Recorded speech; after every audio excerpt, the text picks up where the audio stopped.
월요일 묵상의 시간입니다. 하나님은 우리에게 종교를 주신 것이 아니라 하나님의 진심을 주셨다. 하나님은 우리에게 종교를 주신 것이 아니라 하나님의 진심을 주셨다. 이런 제목으로 또 이번 주간 묵상 시작하겠습니다. 자, 지난 주간까지 우리는 야곱의 이제 세 번째 이야기를 통해서 우리가 야곱의 그 행적들을 살펴오고 있는데요. 이번 주간에도 계속해서 이제 야곱의 이야기 네 번째를 나눕니다. 근데 이제 야곱이 이야기의 주인공으로서 이제 살피는 것은 아마 이번이 이제 마지막으로 볼 수 있겠죠. 그런데 이제 계속된 야곱의 이야기가 계속되는 이야기이기 때문에 사실은 뭐 야곱의 이야기가 계속 이어진다고 볼 수도 있습니다. 이제 다음 주부터는 그 이야기의 핵심이 이제 야곱의 자녀들에게로, 특히 이제 요셉, 유다 이런 사람들, 그러니까 하나님의 뜻이 이어져가는 사람들의 그 이야기들로 계속 이어져 가게 됩니다. 자, 지난주 우리는 야곱이 하란 땅을 떠나서 가나안에 도착하는 그래서 그 여정을 살폈었는데요. 하나님께서 이제 가라 그렇게 하신 길로 이제 가는 야곱이었지만 야곱이 살아가는 그 삶의 그 수준은 이 여러 가지로 아무튼 정말 바닥을 치고 있었다. 근데 그래도 한 가지, 어쨌든 하나님이 가라 한 곳으로 나아감으로 해서 하나님께서 이제 그를 도우시고 또 죽을 고비들을 넘기게 해주시고 그래서 결국에는 이 가나안으로까지 하나님의 약속대로 이끌어 주시는 것을 우리가 보았습니다. 그래서 중요한 것은 일단 사람의 어떤 그 신앙적 수준, 실력이 문제가 아니라 어찌됐든 하나님의 말씀을 듣고 믿고 그 방향으로 나아가는 거, 말씀대로 나아가는 거, 이게 중요하다라는 걸 우리가 생각해 본 거죠. 자, 일생 그 찰거머리 같았던 그 삼촌 라반의 문제, 또 이제 자기를 죽이겠다고 어쩌면 이를 갈고 있었을 것 같은 형 에서의 문제도 결국 야곱은 다 자기 힘으로가 아니라 하나님의 그 능력과 역사로 해결을 받으면서 그렇게 나아가고 있었는데, 그런데 야곱은 아직도 하나님이 부르신 그 하나님 나라를 세워가는 그 일에 그러니까 온전히 헌신되지 못하고 계속 자기중심적인 삶, 그러니까 자신의 잔머리를 굴리는 삶을 벗어나지 못하고 그러면서 자기 나름대로 안전하다고 생각하는 그곳, 자신의 그 이 계산에 안전하고 뭔가 돈 벌 것 같은 그런 걸로 자꾸 움직여가는 거죠. 그게 이제 숫곳이라는 것이었는데 그곳에서 이제 하나님이 주신 비전과 사명의 눈을 가지고 살아가는 게 아니라 자기 자신이 살아왔던 삶의 그 경험을 가지고 하나님이 이 사명의 땅으로 주신 가나안 어디로 들어갈까, 이렇게 자기에게 유익한 것을 찾는 그런 삶을 살았죠. 그래서 이제 살펴보던 가나안 땅 중에 자기가 가장 살만하다고 생각한 곳이 이제 세겜이라는 곳이었습니다. 그래서 이제 그 땅으로 가서는 그곳에서 이스라엘의 하나님, 엘로의 이스라엘 이렇게 이름을 부르면서 제단도 쌓고 이랬다고 했는데, 우리가 살핀 것처럼 그 예배라는 것이 그냥 하나님의 이름으로 드려졌기 때문에 하나님께 상납되는 예배라기보다 이건 아주 야곱이 아주 이기적인 그런 제단이었다고 그랬었죠. 그러니까 자기를 위해 하나님이 나를 위해 동원돼야 된다라고 하는 어떤 그런 의도를 가진 그런 예배를 드리는 거다라는 걸 살폈었습니다. 사실 야곱이 선택한 이 세겜 땅 같은 경우는 그 할아버지 아브라함이 처음 그 하란에서 왔을 때 도착한 곳이 바로 이 세겜이었는데, 그 땅에 이미 가나안 사람들이 다 살고 있었기 때문에 일부러 그곳에 정착하지 않았었죠.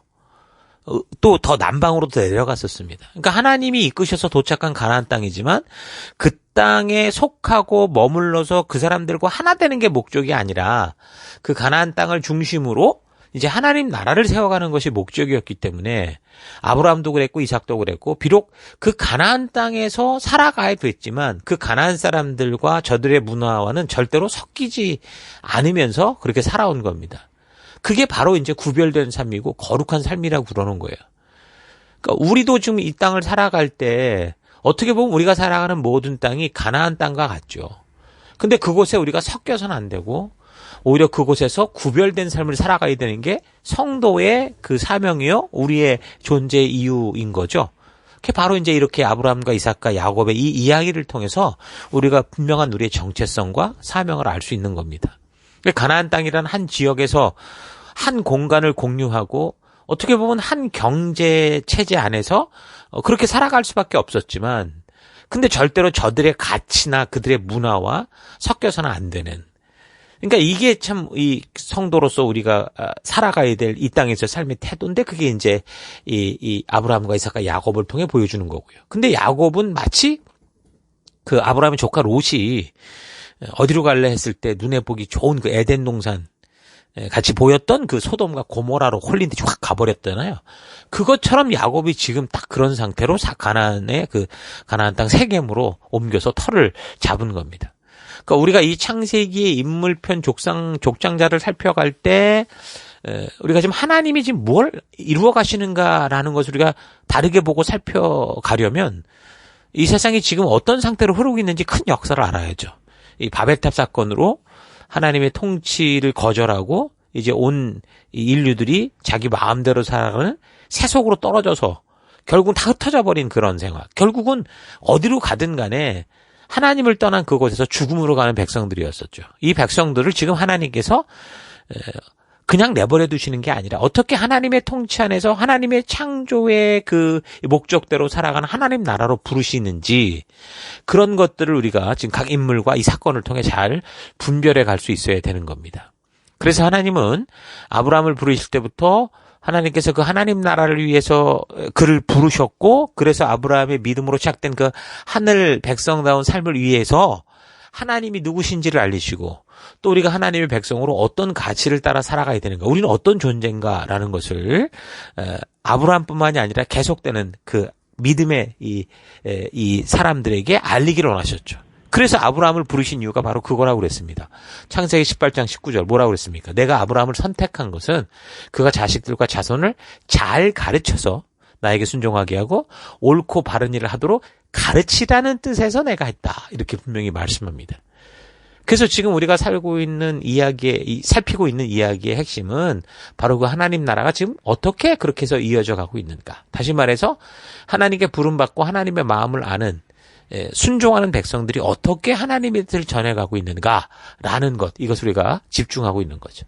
그래서 그런 부르심에 아브라함이 응답을 한 거고 뒤이어 사실을 아브라함의 장남이라고 할 수 있는 이스마엘이 아니라 오히려 이삭이 그 말씀대로 응답을 했고 그 뒤를 이어서는 쌍둥이 형제 중에 에서가 아니라 이제 야곱이 응답을 해서 이 하나님이 이루어 가시는 그 믿음의 이 나라의 이야기들을 계속 이어가고 있었던 거죠. 그런데 이제 그 야곱이라는 사람이 그런 부르심을 듣고 약속의 땅으로 가긴 가면서도 하나님이 그를 부르신 하나님의 의도가 있잖아요. 하나님의 뜻, 하나님의 진심을 알지 못하고 그러니까 자기 생각대로 하나님을 이해하고 자기 수준으로 하나님을 생각하면서 그래서 이제 자기 자신도 결국에는 해결하지도 못할 큰 엄청난 문제들을 계속 일으키면서 그 삶을 살아가고 있는 걸 우리가 지금 살펴온 겁니다.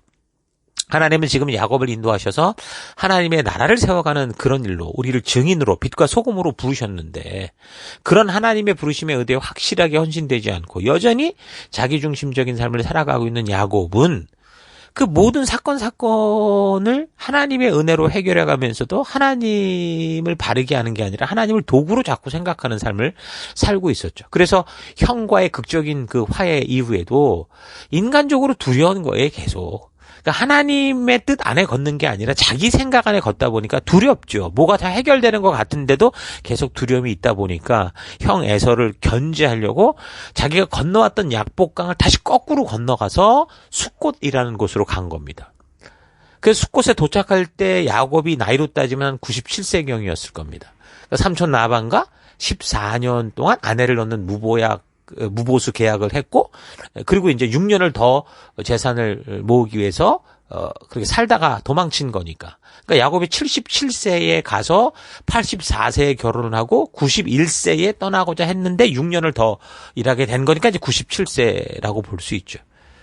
그때 이제 결혼 후에 그러니까 84세경에 이제 자녀를 낳기 시작하는 건데 가장 먼저 레아에게서 태어난 장남 르우벤.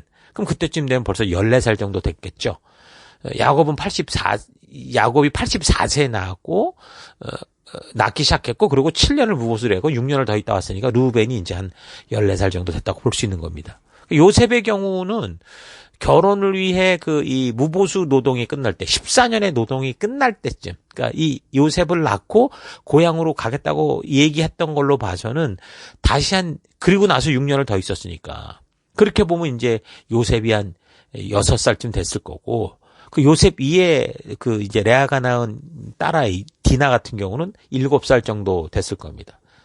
그리고 이제 그 상황에서 이제 야곱이 가족들을 데리고 도망을 친 거고 그 여정 속에 우여곡절 끝에 이제 야곱의 일행이 결국은 지금 우리가 살핀 역사를 거쳐서 숫곳이라는 곳에 여정을 풀게 됐는데 이 구절로 따지면 17절에 숫곳에 머물렀다 그러고 18절에 바로 세겜으로 떠난 것으로 기록이 돼 있어서 굉장히 빨리 일이 진척이 된 것 같지만 사실 이제 계속되는 상황을 쭉 훑어보다 보면 이제 그게 아니라 좀 더 숫곳에 좀 기간을 두고 머물렀던 걸 알 수 있습니다.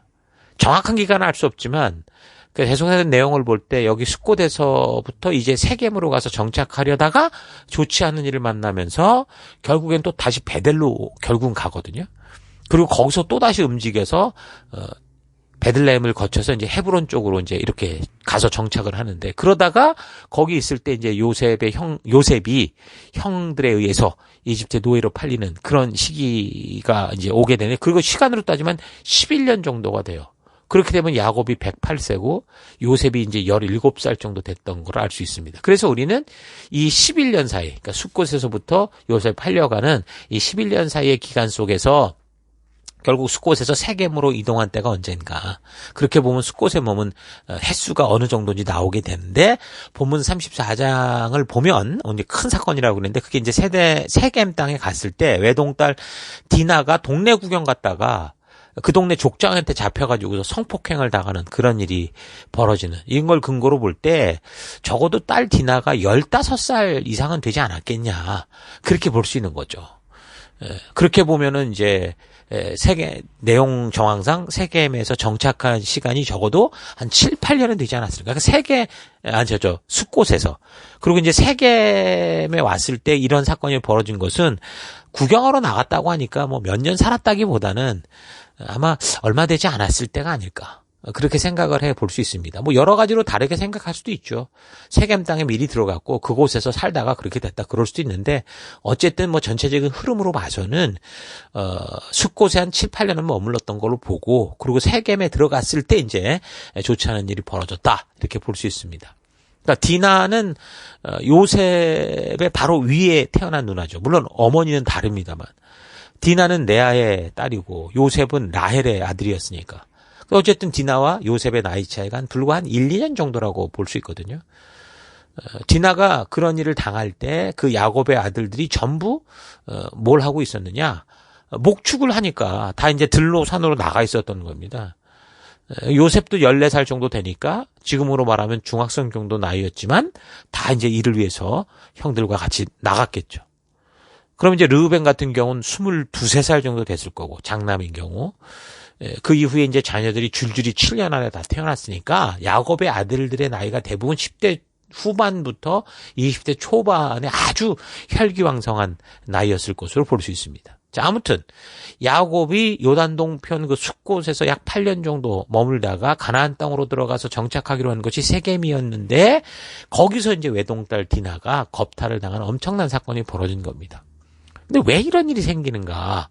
이미 그는 이 형 에서를 만나기 전에 그 약복강가에서도 막 하나님을 찾고 막 그런 상황이 있었었는데 왜 계속 이런 일이 벌어지는가?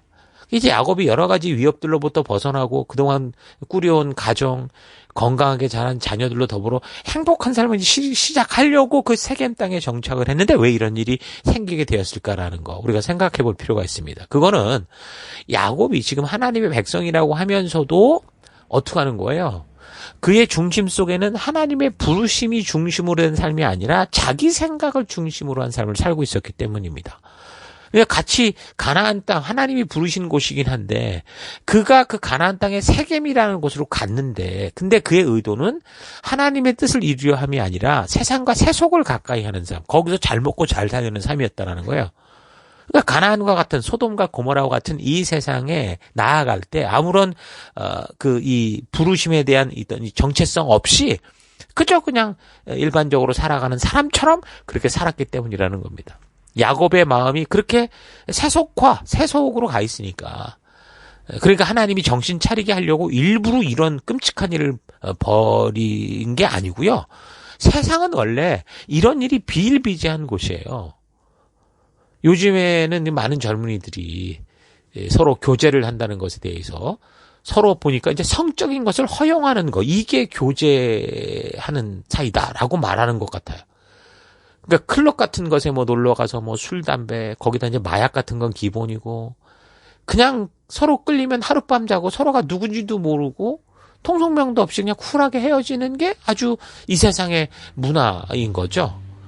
그러니까 이 세속이 그런 상황인데 이 야곱이 그러한 하나님의 뜻과는 전혀 이상한 길로 가고 있는 세속에 대한 어떤 경계심이나 어떤 그런 거부감이 없이 지금 그 속으로 들어가고 있었다라는 겁니다. 그래서 이런 세속의 문화 속에서 살아가는 이 예수를 믿는다는 우리 교회 청년들이 역시 똑같이 지금 우리가 가나안 땅에서 섞여 사는 그런 입장이다 보니까 쉽게 이런 생각에 감염되고 전염이 되는 거죠. 그래서 교회 안에까지 왔는데 하나님의 말씀의 가치에 따른 바른 교제를 하는 게 아니고 그런 세속의 흉내를 내면서 교제를 하고 뭐 누군가 사귀고 이러다가 서로 상처받고 교회를 떠나고 심지어는 이제 막 아예 그냥 믿음의 길에서부터 떠나버리는 영혼이 파괴되는 그런 일들도 계속 벌어지고 있는 겁니다. 왜 그렇습니까? 그러니까 자신들이 살아가고 있는 이 세속의 문화가 그렇게 살고 있고 그런 세속 속에 아무런 정체성과 사명 없이 들어가서 그대로 같이 그 유행 따라 흘러가고 있고 그대로 감염되어 있기 때문에 그런 거죠. 그 예가 소돔과 고모라에 살았던 롯과 그의 딸들의 모습 아닙니까? 그 자매들이 원했든 원하지 않았든 자기 주변의 친구들, 소돔과 고모라에서 함께 살아가는 친구들과 그 사회의 문화는 아주 음란한 문화에 아주 그냥 최고봉을 달리고 있었죠. 그러니까 말 그대로 그런 소돔과 고모라의 음란한 문화풍 속에 이 롯과 그의 딸들이 뭔가 경계심이 있으면서도 어떻게 한 거예요? 그냥 물들어가고 있었다라는 겁니다. 그래서 이 위기를 만날 때 어떻게 했어요? 결국은 심판받고 소돔과 고모라가 다 그냥 파괴됐을 때 사실 눈을 조금 돌려보면 가까이 하나님의 뜻대로 살고 있는 그 친척 아브라함이 있었는데 그 땅으로 가지도 않고 어떻게 했습니까? 자기 아버지 롯과 동침을 해서 자녀를 낳겠다. 이런 끔찍한 생각을 하고 술을 어떻게 만들어서 먹이고 그런 짓을 해버린 거 아닙니까? 그래서 모압과 암몬이라는 자손이 생겼다고 그랬죠. 그러니까 그 자매들이 일부러 소돔과 고모라의 문화를 뭐 열심히 학습하지는 않았을 것 같아요. 그런데 저들은 그런 사회, 그런 소돔과 그런 고모라 속에서 그들의 문화 속에 그래 살다 보니까 어떻게 되는 거예요? 물들어 버린 거예요. 그러니까 하나님의 나라 백성으로서 그 말씀의 가치대로 살아가는 그런 저항하는 훈련, 그리고 거룩하게 구별되는 훈련을 하고 살지 않았고 그냥 아무런 거리낌 없이 같이 어울려 살다 보니까 그 시대의 음란한 문화와 그 유행에 어느샌가 감염돼 버렸고 그렇게 이제 이미 전염돼 버렸던 거죠. 자, 오늘날 우리 교인들의 삶의 현장이, 우리가 살아가는 삶의 현장이 지금 바로 이 소돔과 고모라 같은 현장이고 세겜 땅과 같은 현장이라는 겁니다. 다시 말해서 교회를 다니는 사람들이 원하든 원하지 않든 그런 세속 속에서 살아가면서 이 세상 문화와 유행에 쉽게 휩쓸리고 있다라는 겁니다.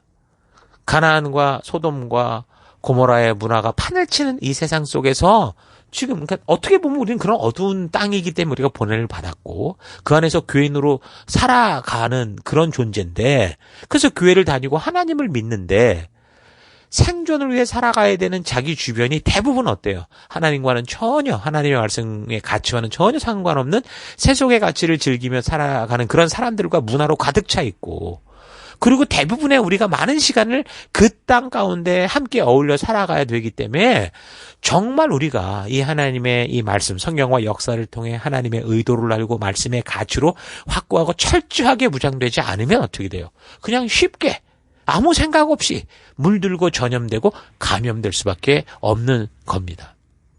그래서 하나님의 백성들이 그 무엇보다 하나님 나라의 백성이라는 가치로 확실하게 무장되지 않으면 그 소금의 맛을 잃지 않고 그 맛을 바르게 지키려면 그 무엇보다 하나님의 말씀, 그러니까 성경으로 바르게 무장된 그 가치관을 우리가 가지지 못하면 각자 살아가는 곳곳에서 너무 달콤해 보이는 세속의 유혹에 홀려서 야곱의 그 자녀들처럼 또 롯의 딸들처럼 그렇게 이제 그냥 세상화돼서 세속화돼서 살아가는 경우가 많습니다. 그러다 보면 위기의 순간이 다가올 때 어떻게 돼요?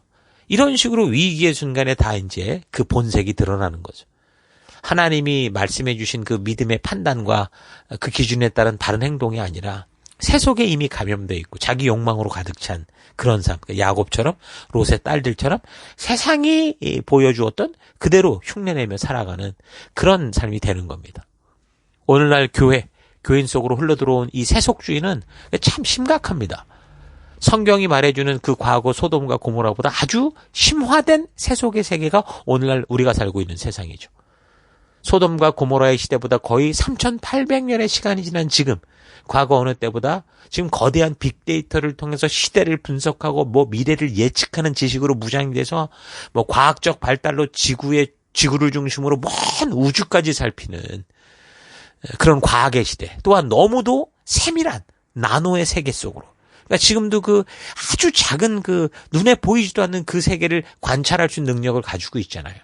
그래서 사람의 눈으로 볼 수 없는 세계까지 살피는 정말 어떻게 보면 신적인 능력으로 무장되고, 거기다가 이제 삶 속에선 심리학의 발달로 사람들이 일반적으로 행동하는 그 이유까지 다 파악을 해내고, 또 뇌과학의 발달로 사람들에게 왜 이런 현상들이 나타나고 있는지 대부분 그걸 파악해낼 수 있는 그런 능력으로 무장되고, 또 철학적 사고를 가지고 그 어느 허접한 신보다 월등한 논술력과 타당한 논리로 무장된 인본주의로 무장이 돼서 자기들의 본능과 욕심을 따라 살아가는 일에 대해서 완벽한 타당한 논리를 지금 만들어서 그 논리 속에 어떤 신도 끼어들지 못하는, 그러니까 완전한 인간 중심의 인본주의 세계를 만들어서 살아가고 있는 게 오늘 우리 시대라는 거죠. 그러니까 이런 논리 속에서 동성애 같은 경우도 성경이 말하는 분명한 죄악인데도 불구하고 이 인본주의 세상 속에서 이건 죄가 아니라 권리다, 이런 식으로 변질되고 있는데 이걸 다 아무도 모르고 있다라는 겁니다. 그러니까 이런 세상 속에서 하나님의 말씀이 기초가 된 성경적 가치로, 이 말씀의 이 가치로 바르게 우리가 서지 않으면 이제 그 어떤 성도라고 해도 더 이상 하나님을 믿지 않고 자기들이 원하는 완벽한 아바타 하나님을 만들어내고 마는 거죠. 지금 창조론 같은 경우도 이것을 진화론적 창조론 그래가지고 그러니까 전부 자기들이 이해하는 대로 다 꿰어 맞추는 그런 이상한 변질된 그런 상황으로 지금 흘러가고 있지 않습니까? 그래서 성경과 역사를 통해서 하나님의 진실한 뜻과 하나님의 의도를 만나는 정말 거듭난, 그러니까 하나님의 진실한 뜻을 아는 거듭난 성도들이 돼서 정말 가나안의 세속에서 살아가야 되는 것이, 어쨌든 우리는 어둠 속에 보낸 그런 우리 백성이니까 그 세속에 물들지 않고 어둠에 물들지 않고 거룩하게 구별된 하나님의 백성답게 하나님의 말씀의 가치로 철저하게 무장하고 그 기준을 따라 살아갈 수 있는 여러분과 제가 되기를 바랍니다. 자, 오늘 하루 나는 지금 소돔과 고모라와 같은 세상 속에서 지금 성도로 살아가면서 그 삶의 현장에서 세속에 치우치지 않고 바르게 말씀대로 살아가려고 발버둥 치고 있지만, 정작 세속에 물이 스며들지 못하게 할 수 있는 이 하나님의 말씀을 대함에 있어서는 너무 소홀하고 자꾸 다른 종교적인 것으로 그것을 채우고 때우려고 하고 있지는 않은가 좀 되돌아봤으면 좋겠습니다. 하나님은 종교적 규칙이 지켜지는 것을 원하는 게 아니라 사람의 진실한 마음을 원하십니다. 그래서 하나님은 우리에게 종교적 행사를 주신 게 아니고요, 하나님의 말씀을 주셨죠. 하나님의 진심과 하나님의 의도가 담긴 그 기록된 말씀을 주셨습니다. 그러니까 하나님의 말씀은 그래서 하나님 나라가 세속의 바닷물에 적셔지지 못하고 스며들지 못하는 방수자 같은 역할을 하는 거예요.